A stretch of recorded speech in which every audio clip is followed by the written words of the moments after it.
awesome. I went to the store this morning and bought water. Usually we only have Kirkland's. It's not an ad or nothing. Kirkland's Powerade type stuff, and nobody drinks it. So I bought water instead. Oh yeah, this looks it's proudly Texan. Yeah, absolutely. So hey DJ. Hey, how's it going? I'm very well, thanks. How are you? Good. Yeah. So introduce yourself. Tell the folks who you are. My name is DJ Sparr, and I'm a composer that plays electric guitar. Okay, you have a very cool vibe. Have you always been this cool? Well, my reaction to this is yes, because that is the right reaction. From the very first day I was born, my parents called me DJ. Where were you born, by the way? In Maryland, outside of Baltimore, in a little town called Westminster, Maryland. Tell me about your family. Are you only child? Are you one of a brood? No, I am one of two. I have a sister who is a forensic crime investigator, like in Baltimore City. Yeah. And also has a kind of farm in Tennessee that she goes to escape. Okay. And the other one? And that's just one sister. And then I have a mom and dad. Okay. My mom was a public school teacher. She's now a principal for incarcerated people getting their GEDs and stuff. She's like a principal of a school inside of a prison. And your dad was the savant musician? No musicians. No musicians? My dad worked for... I'm a product of the military industrial system. Like there was a point when I was like, oh yeah, like that kind of like paid for me to go to school and stuff. So he worked for Westinghouse in Northrop Grumman as a... Okay. Actually, up your alley, he was an industrial photographer for a while and... Nice. Worked on aircraft carriers, installing stuff. But more importantly, he was a race car driver. So the important question is, how on earth did you discover music? You're not in a musical family. Usually it's like, hey, my mom and dad were in a band, and that's not the case with you. No, well, my great-grandmother, Violet Bond, played piano, and she played piano for me at playing hymns and stuff on her upright piano in her house. And then she always had... my memory is this show, Hee Haw, which for people of a certain generation will remember Buck Owens and Roy Clark. And I used to pretend to play a broom in front of the television. Okay. And then my great-grandmother gave me a ukulele for my 4th birthday. Then my mother found me a guitar teacher, because she's an educator. She knew how to put you in the right direction. So I had a guitar teacher at age 5. Nice. Yeah. And did you ever put it down, or was it like love at first strum? No, I think I used to get in trouble for not doing my homework for playing guitar too much, kind of. So no, I put it down. Well, I was in gymnastics, so I did do like competitive gymnastics in high school. So some hours per week I was not playing guitar, but I ended up going to a high school for the arts where 4 out of your classes were... Half of your classes all of this was in Maryland, so that's the School for the Arts was in Maryland? Baltimore School for the Arts, which shout out, one of the great places on earth. So very thankful to be able to go there. What was that gig that we made that promo video for you for? Yes, that was Columbia Orchestra in Maryland. Yes. Yeah, so not being in the music world and being somewhat dumb outside of my field, can't fix a car tire, any of that stuff. I've heard that name before. Isn't that like, Well, isn't that the word Columbia is very famous in the music world. But Columbia, Maryland Orchestra is also great. Yes. But what you're thinking is Columbia Records. And no, I'm not thinking Columbia Records. I'm thinking like the orchestra. Is that like... Oh, sure. Yeah, it's awesome. Yeah. I mean, I used to be in theatre, so I might know a little more than the average person. Yeah. I mean, Columbia Orchestra is a fine orchestra in Maryland. They are made of a lot of people that also play in like some of the DC area military bands and stuff. Yeah. But there is a Columbia Orchestra that was recorded with like very famous conductors that are like historical recordings at this point. So, but actually we played off that there was we called it Columbia Mixtape, sort of playing to the idea of these historical recordings that are pretty cool. So you're correct that Columbia Orchestra is here we are chit-chatting about a dude who clearly has a vibe. Electric guitar is your thing, but I don't think it does justice to what you actually do. Like, you're kind of unique in your application of your craft, and we should definitely, maybe after we're done here, we should get you to play something, or maybe I'll just play what we recorded earlier on. Sure, to hear you play it, to hear your style. Yeah, can you try and describe it? Describe how you what do you do with your guitar? Yeah, so what I really am is a very overeducated sort of rock blues guitar player, and when I say overeducated, I went to, of course, Baltimore School for the Arts, where I studied intense jazz training. And then I went to Eastman School of Music, where I studied music composition. And then I went to University of Michigan, where I studied more music composition, leading to getting a doctorate of musical arts. And I guess if I were here to brag, I mean, like few of my teachers have Pulitzer Prizes in composing. Like those are really great programs, and I was happy. You're that guy. Happy to get in them. Yeah, you're that. Well, guy. I have friends that are like that too, but like one of my friends was my roommate, has a Pulitzer Prize, so I don't. All right, so, but that's okay. But I have stuff. To the common man, yeah. We go out to a festival and we see a guy tear up or shred an electric guitar. Yeah. You can. I can. But that's not you. I do it with orchestras now. Right. Do it with orchestras. Describe that. So what I've done is, and there's a few others, but I'm kind of right along there with them. It is combining this idea of the electric guitar with classical music. And it happens often in film music, but there aren't that many people. There are a few people that do it with like concert orchestra stuff where you're like next to Beethoven or Tchaikovsky or that kind of thing. And that is where I've kind of made my niche. And that has been like really cool. So, and I had a teacher that really said that's the thing that sets you apart. Like you have this skill set where you've done this thing, and it's not fake for me. Like if anything, sometimes I try to hide it. Whereas like other composers might be like, oh, I'm going to put a drum beat under my piece to be cool. I'm like, it's just kind of in there. I don't do it on purpose. It's just kind of on. So in the same way that the way you think about a thing develops the deeper you get into the thing. The more time you spend with something, you just see it differently, right? So when you pick up a guitar, like, are you seeing sheet music in your head, or how are you thinking about the thing you're about to do? When I'm playing a guitar, I'm thinking about what can I do with these hands that can then make this like crazy sound come out of like what I've sculpted, with also like how I run effects and sound and multiple amps and things like that. So with just an acoustic guitar, like I can play, and that's like fun for me, and I can jam with anybody or whatever. But when it really gets fun for me is once I'm like running the sound of the guitar through multiple effects pedals and sending them to different amps. And really, and now I realize why I like writing orchestra music is because that's kind of like orchestrating the sound of the guitar, and it's like infinite possibilities. So do you think of yourself more along the lines of an conductor than a electric guitar player? Composer, yeah, like no, I'm both. It's both. It's like both. Can you be both? Like I think that like if I were like had to pick one, I don't want to pick one. Yeah. It's very common that the guitar people also compose. Okay. Like it's kind of normal. Like you write for your band. So my band is just like the Columbia Orchestra or the New World Symphony that I've played with, or So I remember the first time I met you was through Brett. We were doing that Bike Packers show, and we were looking for kind of soundscape type stuff, and you knew him, and you supplied us with some of the stuff you'd made in that space. I mean, is that? I guess what I want to know is how do you apply yourself? Like, what do you do for a job? Well, I get commissions to write pieces. Like right now I'm writing a piece for electric guitar and wind ensemble that I'm playing with LSU on September 25th. And that's commissioned by also 14 other colleges. Commissioned by other colleges. So like 14 colleges came together to commission this piece, and I will go play it with all of them over the next couple of years. And then so that's cool, right? I mean, this is a whole world I know nothing about. So I'm going to play at LSU on September 25th. Yes. What time? 7 o'clock. You should go at 7. I think Where can people get tickets? You go to the School of Music website. Okay. And you go to Union Theater on campus. Like it's right where they've got a nice facility. Yeah, nice, it's fantastic. And then I'll play that piece again on February 11th at University of Michigan. And then I'm going to play at University of Miami in April, a different piece. And then in the next couple of years, I'll play the piece at Eastman and University of Indiana and Cincinnati College Conservatory. Oh, so it's a collaborative effort, but they all get to benefit from a show on campus. Yeah, I'll go to all the campuses. Yeah.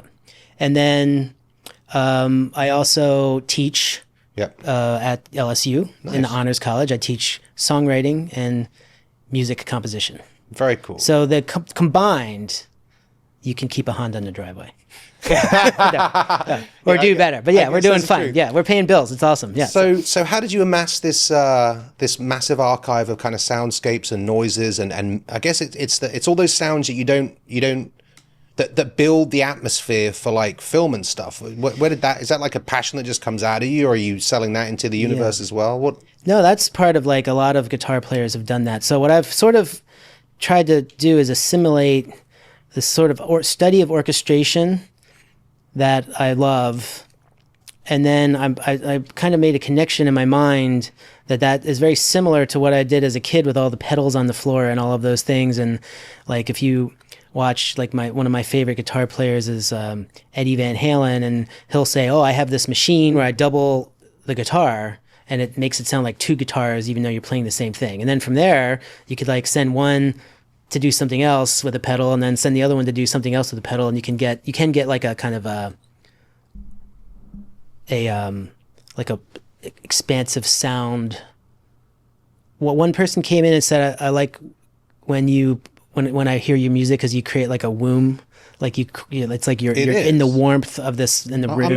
I'm having difficulty trying to. That's why I'm asking you so many questions about how do you apply yourself. It's hopefully to give me a better understanding of, like, because it's unique. I mean, it's one of those things where, you know. Do you mind if I like throw in some of those sounds, maybe like under us as we're like? Absolutely. I could give you all kinds of. I'd like to just play a few things, maybe as we, just to kind of give, because you have to hear it to understand what it is. Yeah, and we could show like a picture of my pedal board and stuff. But if we got that out now, it would interrupt this nice flow. But yeah, put it in, and an easy way to describe it is, if you pluck a note on guitar. Yes. But you then have it echo.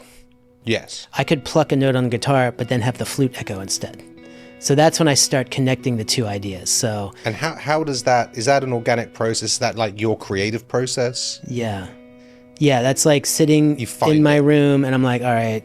It is actually not so far outside of like going up in the mountaintop and having a vision, right? So you're there, and like right now I'm finishing the last final parts of this guitar concerto. And what I'm thinking right now is, like, how can the amplified harp, which I'm going to run through a guitar amp, and the Fender Rhodes piano support the guitar in the concerto so that I have friends up on stage? Because the guitar is kind of a foreign, I don't know if that's a political word right now, but like it's an entity that's not usually on stage with these instruments, and it has amplified sound, whereas they aren't amplified. So if you get starting to think like a studio orchestra, like a Hollywood orchestra, you have many amplified instruments and also strings and saxophones and stuff. So I start trying to make those connections, even though it's also sitting next to, classical core composers and stuff like that. How did you go from ukulele to, I guess, was it guitar next, to that? Yeah, well, it happened at School for the Arts. So what was really cool is there's a way to learn musical foundations. And the best way is once you've you discover it, which is like your teacher might show you something like a chord. And so what I always did, kind of by accident, was if I learned a new chord, I would write a song that week using that chord. And I did that even in elementary and middle school. So by the time I had a book of songs. And then when we went to School for the Arts, we had theory class, and they show you this kind of classical concepts of harmony, which are very rigid. Okay. They're very rigid because the Germans told us that their way is better than everybody else. So you have this kind of Germans said that. Germans, yeah. The Germans are fancy that.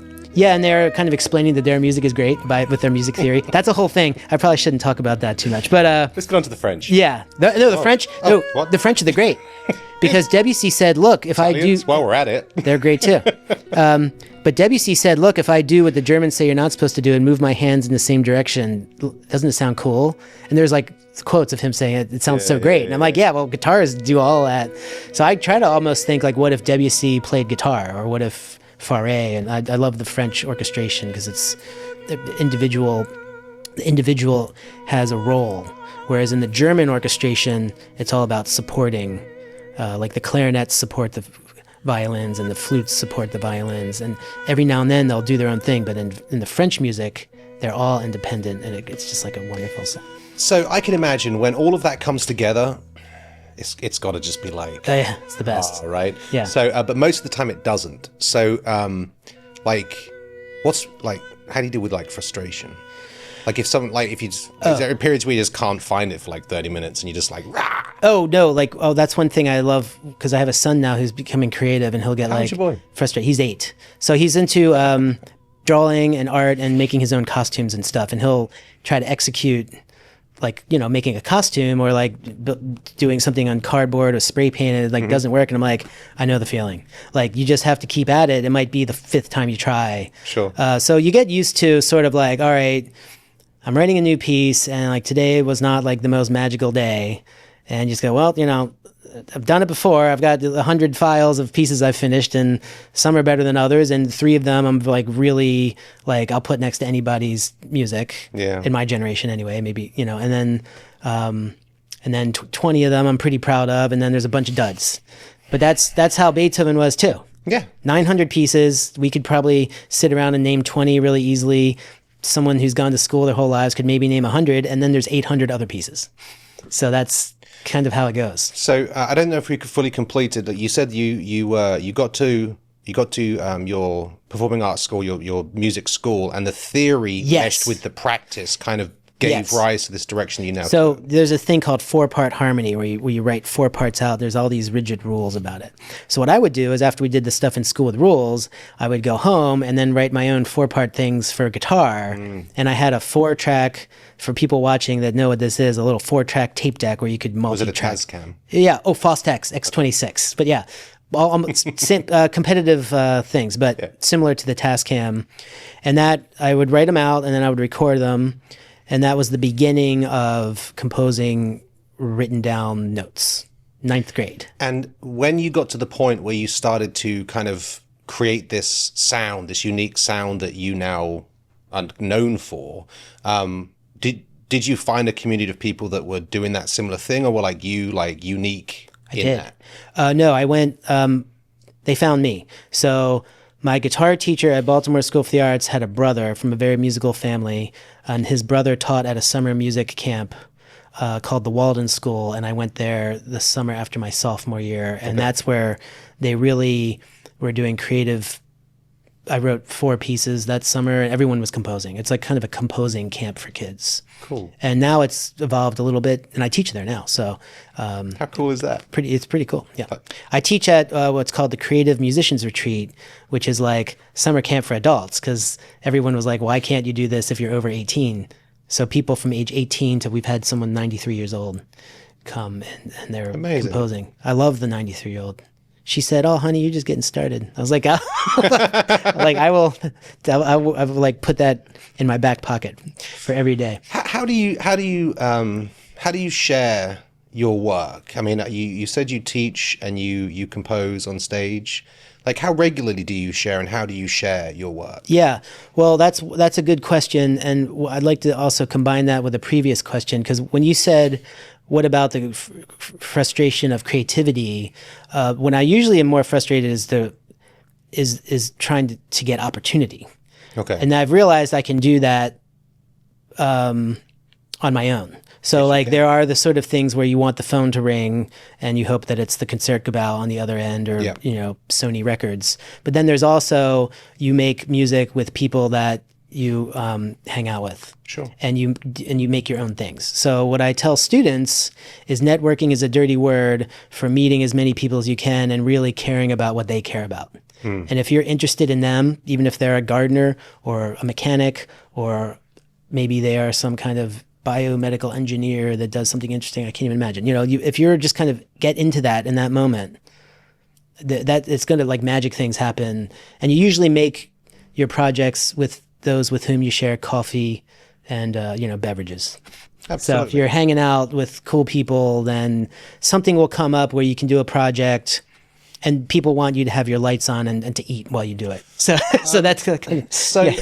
Are you online at all? Are you putting anything out on like a social channel? Yeah. Like Hey, I did my first CapCut video the other day. Really? Yeah. So what I'm trying to do now is I'm going to get a little bit more going with like people who are interested in guitar stuff, like how you were interested in like building those sounds. I think I'm going to talk through some of that stuff. Yes. And I'm pretty active on Facebook, and I'm always putting up pictures of like a frog outside our house or a dog or something, but I'm going to put in some more guitar.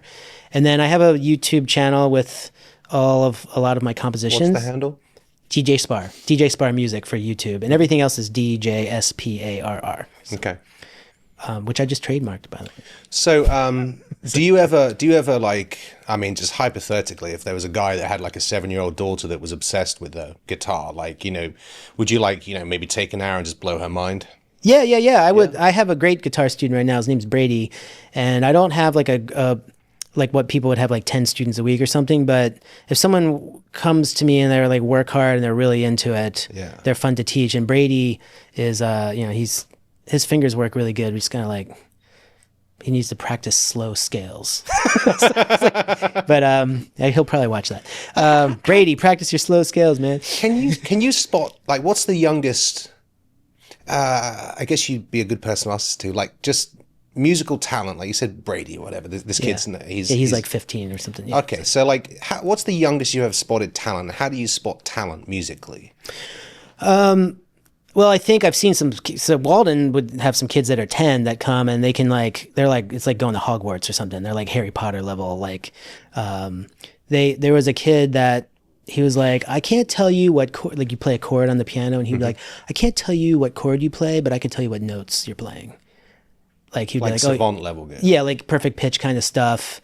And so that was kind of cool. And that's kind of like perfect pitch is a neat thing, but you don't need it, but it's kind of you're like, oh, okay, that's pretty interesting. Like, what do you think of Jacob Collier? Oh yeah, super. I'm glad he doesn't like writing orchestra music. Don't tell him. Yeah. I was blown away when I heard him. Yeah, he's 10 steps ahead. Yeah. But yeah, like that's where he would say I'm into like these harmonies that move and this kind of intonation and like certain kind of ways intervals work together. I'm kind of like, the electric guitar is kind of always a little bit out of tune, but let's do some cool stuff dramatically or like with other instruments and more like a party together kind of thing. But that's very cool. But I like, I'm not going to say anything bad about him. Okay, so you have a show coming up. What's in the future for you? If you could close your eyes and be like, 5 years from now, I am this. What do you think the future holds? I think it's happening. Well, I have this piece. I'm writing a new orchestra piece with my friend Richard Antoine White, who I went to the Baltimore School for the Arts with. It's about his life, and it's for narrator and orchestra, and I'm writing that this year. So that'll go around, and then I think that I'm riding the wave of it's happening. So, like, the 5-year goal isn't so much, could I be more famous or could I be less? It's more about just maintaining, and then I do have a goal to like reach out to guitar people more, because I really did kind of ignore that side of things, and I don't want to like miss the time that I'm available. What do you mean reach out to guitar people more? What does that mean? Well, I think I've been mostly focused on like classical composers, and like that's like my crowd. Is that because of your wife? Well, I think it's just because like I went to school for like classical composing. What does she play again? She's a great violist. Yeah. I know, right? Yeah, so I'm around all the classical people, but I'm not like I haven't made like a guitar only record. I'd like to do that. I haven't sort of gotten the Guitar Center crowd to come to the concerts when I go play with orchestras. Like sometimes they come, but I feel like there could be hundreds of people instead of 10. Yeah. So that's like seems like a missed. Well, not even a missed opportunity. It'll just be like it's like a fun space to go to that I haven't like sort of. I don't know that anyone can really appreciate what you're doing unless you see it. It's one of those. It's kind of magical, you know. It is kind of magical. Thank you. And so let's I'll come out to that show on the 25th. You said 25th, Thursday, September 25th. My birthday's the 28th, so I'll make a little birthday out with my wife. That'd be fun. Yeah, we'll go out afterwards. Yeah, absolutely. All right, man. Well, listen, I'm going to insert randomly throughout this podcast bits of your music and stuff that we filmed and stuff, because I really think you have to hear what you do. I think you're wonderful. I think you should live stream your process, and I think you'll be amazed at the attention that gets, because you're unique. Thank you. Well, and thanks for everything you do and supporting musicians in Baton Rouge. It's like fantastic. It's a love. Yes, thank you. Appreciate you, man. Thanks.